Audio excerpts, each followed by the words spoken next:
Hello everyone, it's me Yash Grover and welcome again to code drills. So guys, आज की इस video में मैं आपको बताऊंगा कि अगर आप एक हैकर हो या अगर आप पेन टेस्टिंग करते हो, हैकिंग परफॉर्म करते हो, तो वहाँ पे कुछ जो सिस्टम फाइल्स होते हैं, लॉग्स होते हैं एंड हिस्ट्रीज होती है, वो रह जाती हैं। And in future by chance अगर आपका सिस्टम कभी भी कॉम्प्रोमाइज़ होता है, तो वहाँ पे वो जो लॉग्स फाइल्स हैं एंड हिस्ट्री है, उनसे आपको कभी भी ट्रेस बैक किया जा सकता है एंड आप वहाँ पे डिटेक्ट हो जाओगे। बट आज के इस वीडियो में मैं आपको बताऊंगा कि आप कैसे उन सारे लॉग्स को एंड हिस्ट्रीज को परमानेंटली कैसे रिमूव कर सकते हो, जिससे आप कभी भी इन फ्यूचर डिटेक्ट ना हो पाओ। ये एक एक्टिविटी है जो मोस्ट ऑफ द हैकर्स यहाँ पे परफॉर्म करते हैं रेगुलर बेसिस पे। सो इस चीज़ पे यहाँ पे परफॉर्म करने के लिए मोस्ट ऑफ द केस में सबसे पहले हम यहाँ पे जो अपने टर्मिनल्स होते हैं उनमें बहुत सारे हैकिंग कमांड्स यूज़ करते हैं। तो फॉर एग्जाम्पल, अगर मैं यहाँ पे कमांड डालूँ हिस्ट्री एंड एंटर करूँ, तो यहाँ पे आप देख सकते हो हिस्ट्री में मेरे बहुत सारे कमांड्स हैं जो मैं यूज़ करता हूँगा, ठीक है? तो वो यहाँ पे सेव हो जाते हैं। तो इस चीज़ को यहाँ पे रिमूव करने के लिए सबसे सबसे पहले आपको यहाँ पे क्या करना है, सबसे पहले यहाँ पे आपको एलए कमांड डालना है। देन यहाँ पे आप देख सकते हो, यहाँ पे एक .zsh हिस्ट्री नाम से एक मेरे को फाइल देखने को मिल जाएगी। इन केस आपका यहाँ पे हिस्ट्री कोई और नाम से भी हो सकता है, बट उसके लास्ट में यहाँ पे हिस्ट्री होगा। स्टार्टिंग में बैश हो सकता है या डिफरेंट कोई और भी यहाँ पे प्रीफिक्स हो सकता है, ठीक है? तो यहाँ पे ये चीज़ आपको ध्यान रखना है। इसको यहाँ पे रिमूव कर देना है, उसके लिए सिंपली आपको कमांड डालना है sudo rm.zsh और जो आपकी फ़ाइल का नेम है हिस्ट्री, ठीक है? ये डाल के आप जैसे एंटर करोगे, तो यहाँ पे जो आपकी फ़ाइल होगी वो यहाँ पे क्लियर हो जाएगी। अगर मैं एलए कमांड डालूँ, तो यहाँ पे आप देख सकते हो, यहाँ पे अब कोई भी हिस्ट्री फ़ाइल नहीं है, ठीक है? तो ये चीज़ आप यहाँ पे कर सकते हो। देन एक बार मैं इसको क्लियर कर लेता हूँ। देन यहाँ पे जो हमारे सेकंड चीज़ आती है, वो है कि हम यहाँ पे जो सिस्टम के लॉग्स फाइल्स होते हैं, उनको यहाँ पे क्लियर आउट करना पड़ेगा। तो अब हमें सिस्टम लॉग्स फाइल कहाँ मिलेंगे? उसके लिए सिंपल कमांड डालना है cd space slash var slash log, okay? तो यहाँ पे आप जाओगे एंड यहाँ पे अगर आप एलएस करोगे, तो यहाँ पे आपको बहुत सारे फाइल्स देखने को मिल जाएँगे। अब यहाँ पे बहुत सारे ऐसे फाइल्स हैं जो हमें यहाँ पे रिमूव करने पड़ेंगे, क्योंकि जो हमारे वो लॉग्स यहाँ पे स्टोर करके रखते हैं, ओके? अगर मैं यहाँ पे एलए करूँ, तो यहाँ पे कुछ आपको मतलब मोस्टली केस एलए यहाँ पे करना चाहिए, क्योंकि यहाँ पे हमें जो हिडन फाइल्स होते हैं वो भी हमें दिख जाती हैं। अब यहाँ पे बात आती है कि हमें कौन-कौन से यहाँ पे रिमूव करने हैं, ठीक है? यहाँ पे हमें बेसिकली अल्टरनेटिव लॉग्स हो गए, ये हमें रिमूव करना है। देन हमें यहाँ पे एक ऑथ नाम से भी मिलता है। ऑथ नाम से अभी यहाँ पे मेरे पास अवेलेबल नहीं है कोई भी फ़ाइल, क्योंकि मैंने ऑलरेडी इसको रिमूव कर रखा है। देन यहाँ पे एक सिस्टम लॉग्स नाम से भी यहाँ पे एक फ़ाइल होती है, जिसको हमें और भी रिमूव करना पड़ता है।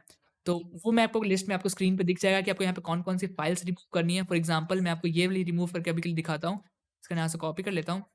देन आपको यहाँ पे कमांड डालना है आरएम, सॉरी सूडो के साथ आपको यूज़ करना है सूडो आरएम एंड देन यहाँ पे इसको पेस्ट कर दूँगा एंड एंटर, ठीक है? इससे मेरा ये फाइल यहाँ पे रिमूव हो जाएगी, ठीक है?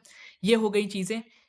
मैं आपको स्क्रीन पे कुछ इम्पोर्टेंट फाइल्स दिखा दूँगा, जो आपको अगर इसमें दिखती है इस फ़ोल्डर में, इस डायरेक्टरी में, तो वो आपको यहाँ पे मस्ट रिमूव करना है, ठीक है?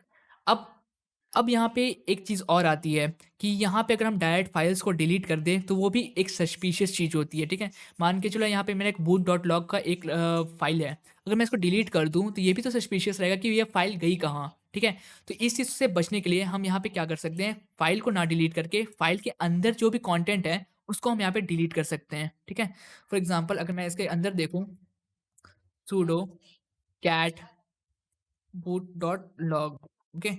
तो यहाँ पे आप देख सकते हो, इसके अंदर एक बहुत सारे लॉग्स हमारे यहाँ पे सेव्ड हैं, ठीक है? तो अब हमें इसको यहाँ पे रिमूव करना है, तो सबसे पहले मैं यहाँ पे क्लियर कर लेता हूँ। सो इस चीज़ को यहाँ पे परफॉर्म करने के लिए आपको सिंपली यहाँ पे कमांड डालना है sudo space truncate space -s space 0।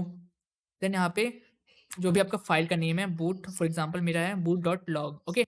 And जैसे मैं एंटर करूँगा एंड अगर मैं वापस से इस फाइल के अंदर देखूँ, sudo cat boot dot log, यहाँ पे आप देख सकते हो इस फाइल के अंदर यहाँ पे कोई भी अब लॉग नहीं रह चुका है। तो ये भी चीज़ आप परफॉर्म कर सकते हो। आप यहाँ पे ज़रूरी नहीं है कि जो फाइल्स हैं उनको यहाँ पे डिलीट कर दो, ओके? सो यहाँ पे जो हम थर्ड चीज़ यूज़ कर रहे हैं, वो है परमानेंटली चीज़ों को डिलीट करना। क्योंकि अगर हम यहाँ पे आरएम कमांड यूज़ करके कोई भी फाइल्स को डिलीट करते हैं, तो वो यहाँ पे टेम्पररी बेसिस पे डिलीट होती है। मीन्स अगर कोई भी हम यहाँ पे रिकवरी सॉफ्टवेयर यूज़ करें, तो हम वो जो डिलीटेड फाइल्स हैं उनको रिकवर कर सकते हैं। तो इस चीज़ से बचने के लिए हम यहाँ पे एक टूल यूज़ करते हैं, जिसका नाम है सिक्योर डिलीट, जो कि काइंड लिनक्स में प्री इंस्टॉल्ड आता है। उसको आप यहाँ पे यूज़ कर सकते हो। फॉर एग्जाम्पल, अगर मैं यहाँ एलएस करूँ, यहाँ पे एक टूल है एग्जाम्पल डॉट पाई। इसको अगर मेरे को यहाँ पे परमानेंटली डिलीट करना है, तो उसके लिए मैं यहाँ पे कमांड डालूँगा sudo space shred space -v f z u and यहाँ पे आपको अपना जो भी फ़ाइल है उसका यहाँ पे नाम डाल देना है। example.py मैं यहाँ पे डाल देता हूँ एंड यहाँ पे मैं एंटर कर दूँगा। इससे क्या होगा कि जो हमारा जो फ़ाइल होगा वो परमानेंटली बेसिस पे डिलीट होगा एंड कभी भी इस फ़ाइल को यहाँ पे कोई रिकवर नहीं कर पाएगा। तो आप जितने भी आपके लॉग फ़ाइल्स हैं या हिस्ट्री है उनको आप इनके ही कमांड से यूज़ करके डिलीट करो। इससे वो परमानेंटली डिलीट होते हैं, ठीक है? So lastly and most important चीज़, जब भी हम हैकिंग परफॉर्म करते हैं या पेन टेस्टिंग परफॉर्म करते हैं तो वहाँ पे हमें बहुत सारे टूल्स की नीडेड होती है जो हम अपने लिनक्स में इंस्टॉल करते हैं, तो उन्हें हमें यहाँ पे मस्ट रिमूव करना ज़रूरी है। तो उस चीज़ के लिए यहाँ पे आप कमांड यूज़ कर सकते हो। सबसे पहले मैं एक यहाँ पे कोई भी सिंपल सा टूल इंस्टॉल कर लेता हूँ। उसके लिए कमांड डाल दूंगा sudo apt install wget। wget एक बेसिकली वेब सोर्स के लिए हम यूज़ करते हैं। ओके, तो यहाँ पे मैं इसको इंस्टॉल कर लेता हूँ एंड अब हमें इसको यहाँ पे रिमूव करना है। उसके लिए सिंपली आप कमांड डाल सकते हो sudo apt रिमूव। ये मैं आपको डेमो के लिए बताया था। तो यहाँ पे सेम आप कोई भी टूल्स को इससे यहाँ पे डिलीट कर सकते हो। URGE देन यहाँ पे आपको अपना जो टूल है उसका नाम यहाँ पे डाल देना है। जैसे कि अभी मैंने डुप्लिकेट इंस्टॉल किया था, डुप्लिकेट को ही मैं आपको डिलीट करके दिखा रहा हूँ। ये कमांड आप जैसे डालोगे देन यहाँ पे कैपिटल Y एंड एंटर कर देना है, जिससे आपका ये जो टूल होगा ये यहाँ पे परमानेंटली डिलीट हो जाएगा। तो ये सारे स्टेप्स हैं जो आप मस्ट परफॉर्म कर सकते हो एंड ये सब करने के बाद सिंपली आपको लास्ट में क्या करना है, sudo reboot। इससे क्या होगा, जितने भी आपके लॉगिन्स वगैरह थे वो सब यहाँ पे क्लियर्स हो जाएँगे। तो आपको यहाँ पे सिस्टम को अपना रिबूट कर देना है and that's it for the video. Video अच्छी लगी तो कमेंट करके ज़रूर बताना and meet you in the next video. Till then be aware, be safe and bye bye.